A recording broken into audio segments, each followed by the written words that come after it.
La parousie, l'avènement, la venue du Seigneur Jésus-Christ. La parousie vient de paron et signifie être présent, arriver, à entrer dans une situation.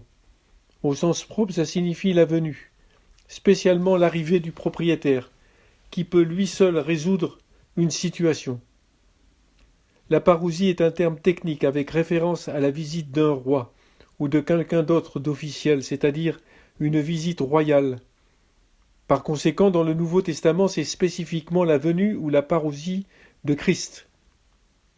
La parousie est utilisée en Orient comme expression technique pour la visite royale d'un roi ou d'un empereur.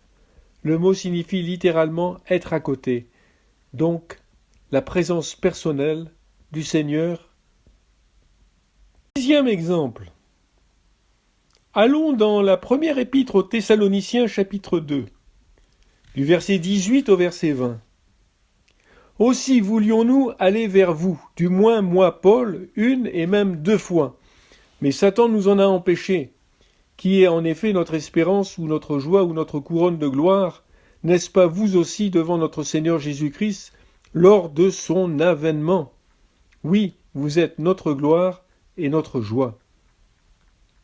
Allons ensuite dans Apocalypse au chapitre 1, versets 6 jusqu'à 8.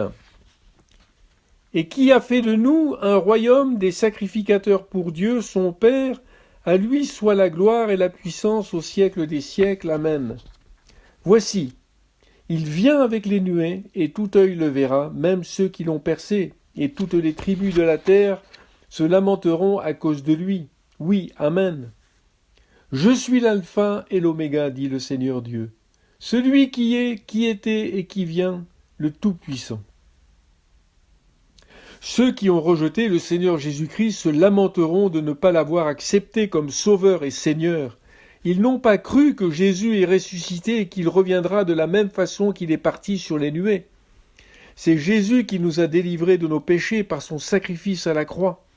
La conversion des Thessaloniciens, comme toutes les autres conversions honorant la parole de Dieu, sera un sujet de gloire et de joie pour le Seigneur et pour tous ses serviteurs lors de son avènement.